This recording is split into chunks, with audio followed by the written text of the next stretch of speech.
Did you know there are certain things churches can do that will almost guarantee their ability to reach more people?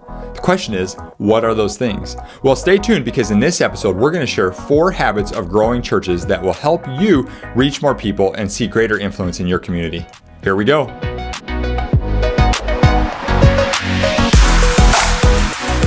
So I've had the privilege of working on staff at 2 churches, and both of these churches, there were things that they did that I saw and observed that made me say these are things that all churches that want to continue to reach people and grow need to do. Now, there's a million things you probably could come up with. I mean, you could come all kinds of tips and tactics, and we're going to be talking about a lot of those throughout the podcast. But there's certain things that they do or that these churches did that I thought, you know what, this is something that everyone needs to do. And so I want to talk to you guys today. We're both going to talk a little bit about some of these habits of growing churches. And specifically, we're going to look at 4 habits of growing churches today. Again, this is not an exhaustive list, but this is a list of things that for sure do help churches reach more people. Absolutely. And so if you're leading a church or you're involved in the church in some capacity, your heart, I'm assuming, is to reach more people. And so hopefully you take these to heart and they will be helpful for you. So Dick, why don't you jump us off and get started here? You bet. And I might note that those 2 churches specifically were very much growing churches. Sure. The things that they were doing were definitely contributing. So let's talk about the first one here. The very first habit of a growing church is for the pastor to be focused on the next generation. Now, I'm talking about that as the guy with gray hair here. So whether you're his age, that from my standpoint is the next generation, or you're did I say that right? My age, and he is the next generation, or you're his age, and there's somebody younger. Right. You've got to focus younger. Here's one of the things I watch happens with pastors. As they get older, they tend, when they're younger, his age and younger, they're hiring guys and gals in their 20s and 30s, and they're focused on those families in their 20s and 30s. As they move into their 40s and 50s and 60s, the age that they start to focus on gets older. And when that happens, you're going to slow growth. Here's the deal. People under age 40 are the people who most likely make life change. They move more frequently. They're way more mobile than 50 and 60-year-olds. They make life changes for Jesus more frequently. Now, I'm not saying we're going to kick grandma to the curb here. Yeah.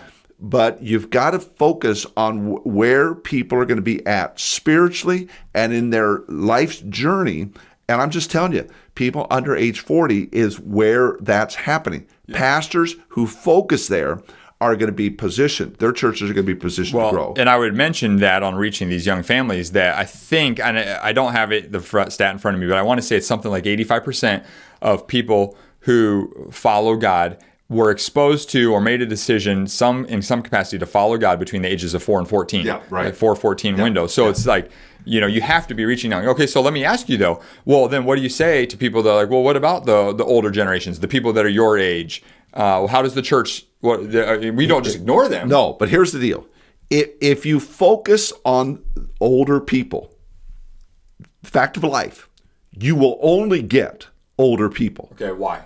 Because young will not come to old. Now come on, this sounds hard, but I'm the old guy saying this. Okay, it's true though. But it is true. Yeah. I stood in the lobby of Summit Park here about a year ago with a gal my age, and we said, "Hey, look at this. Well, how come we love being here?" Well, we love being here because our kids are here, our grandkids are here, grubby little kids are running around grabbing the donuts and everything else. It's energized. Yeah. For older people, that's energized. Flip it and say, "Okay, you guys come to a church that's all for us." Yeah. So it's pretty traditional. People, and how will they view it? You'll view it that this is a great church for mom and dad, but my kids aren't going to. So I'm just telling you, if you'll focus young, you'll get young and old. Yeah. So you're not kicking old people to the curb. You're actually going to get older people by having younger people. Well, I think there's something to be said for the fact that as a person that has gray hair, you've been a younger person before, so you can identify, you can relate, know what that was like in that time.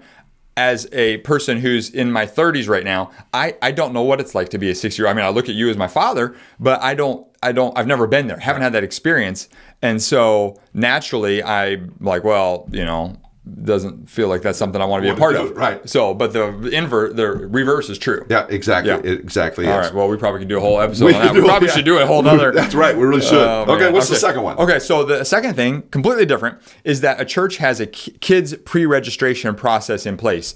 This is a fact for growing churches is they are prepared for the people that God is going to bring to them. Yep. And one of the ways that we can be preparing for people is to do things like pre-registration, where people can come, because as you know, churches are people are checking out the church online before they're coming to the church in most cases. And so if we have things that are preparing them, hey, you can register your kids ahead of time, and it just helps with the security process. And that's one of the things we started doing at Summit Park very early on, and people would do it. And it's just helpful. And it's a way for us to say, hey, we're expecting you, and we're looking forward for you to come. And it's very, very helpful. Give a little flesh to what does that process look like for the pastor who's not as familiar with kids pre-registration? Great question. So basically what that means is on your website somewhere, you've got a spot where, hey, if you're new or you're you're going to come plan your visit to our church or something like that, you've got a place where they can, maybe a little web form, where they can put their contact info, the name of the kid, the age of the kid, allergies, yada, yada, yada. And so then that way, that info is submitted. It's already in the system, or you somehow have it. So that way you come on Sunday morning or whenever you've got your church service coming up, you're prepared for it and you've got their info already. You can get them in the system. So that way you're not killing a bunch of time when they show up on Sunday. Filling out forms. They're 5 minutes late already, and now they're 15 minutes later, so they missed the entire first half of the service. And let me tell you what this does. This says to the guest, they're thinking about me. Yes. I mean, because my kids are important to me. Yep. And so the fact that they're thinking about my experience is huge to a guest. And that's exactly what you want to communicate. Absolutely. So, okay. Number three, prioritize getting contact information. Now, this is an age-old issue. I mean, how many times have we sat there in service and the guy or gal gets up there and says, okay, hey, we got the guest card here. If you grab the guest card and the seat back in front of you, you can fill it out. Mm-hmm. And I don't know how many pastors have told me, well, we can never get the information. People won't fill out a card, particularly people your age and younger. They just want, the privacy issues and so on and so on. So I'm not saying it's an easy thing, but I'm telling you, you've got to prioritize it. And then you've got to talk to people about what you're going to do with their information. I remember this one pastor I watched.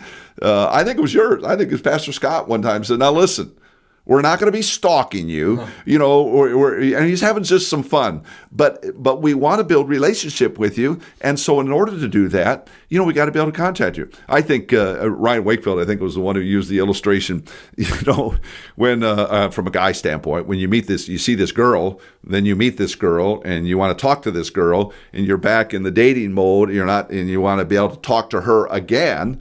What do you have to do? You've got to get her contact information. Right. If you don't get her contact information, let me tell you something, that relationship is going no place.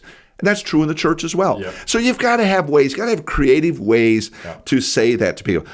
And also in this day and age, you use your digital capabilities to gather information. Jonathan talked about the kids pre-registration. You're gathering information. One church that I'm very familiar with, their primary place that they get contact information is with the kids check-in, because parents are coming in there, they're giving all their information. So anyway, the point is, if you'll do this and be creative with it, you'll be able to get more and more information. Therefore, you'll be able to extend and build relationship with your guests. Yeah, very good. Okay, the fourth thing is to consistently capture and share photography of your people. So this is a very important thing to do, is highlighting your people. And there's all kinds of benefits to this. I mean, from the standpoint of like sharing a story about what God's doing in one of the family's lives, or just having stuff on the church's website. So that way when people go to the website, they look at it and they say, oh, wow, okay, I can relate to these people. It's not just stock photography, because it looks like stock photography. When you buy stock photography, you put that up on your website, it just looks like stock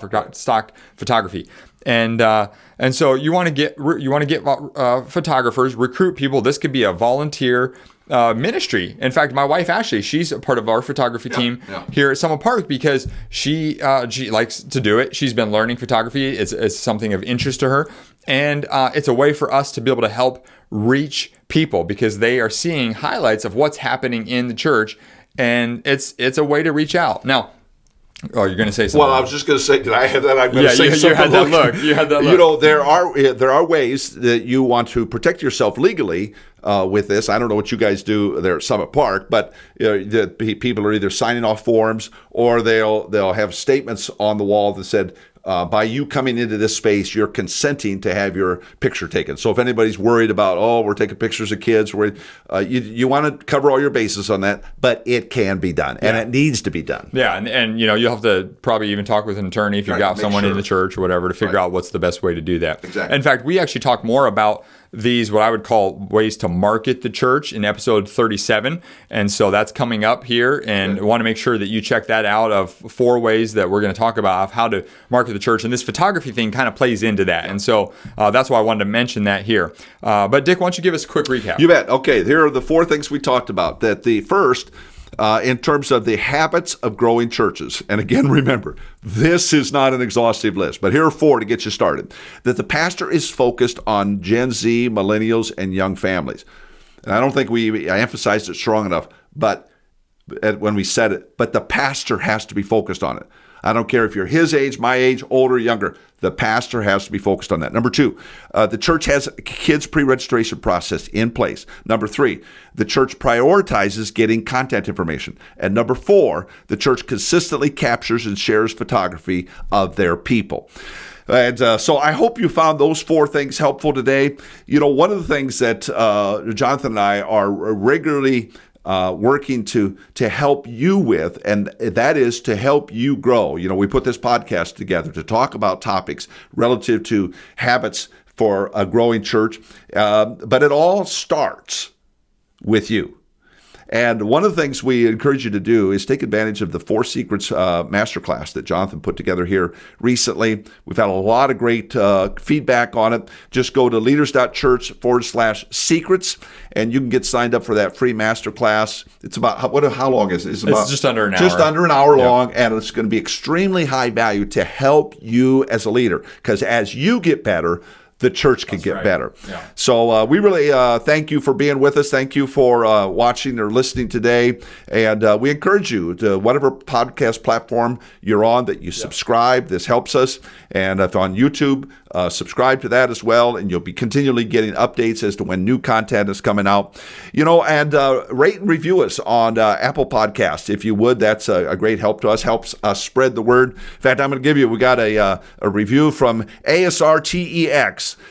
Dick and Jonathan know the score. Man, I like this guy here. So Dick and Jonathan have their finger on the pulse of what's happening in the local church and the experience to help your church. Well, that was a very kind review, but if you would do that kind of thing, it just helps spread the word. So anything else? No, that's great. We're good to go? Yeah. Thanks for watching and listening today. Make it a great one, and be blessed. Hey, Jonathan here. Real quick before you go. Everything in your ministry rises and falls on your leadership. So investing in your leadership is essential to staying healthy and growing the ministry. And that's why I want to invite you to join us inside the Leaders.Church membership.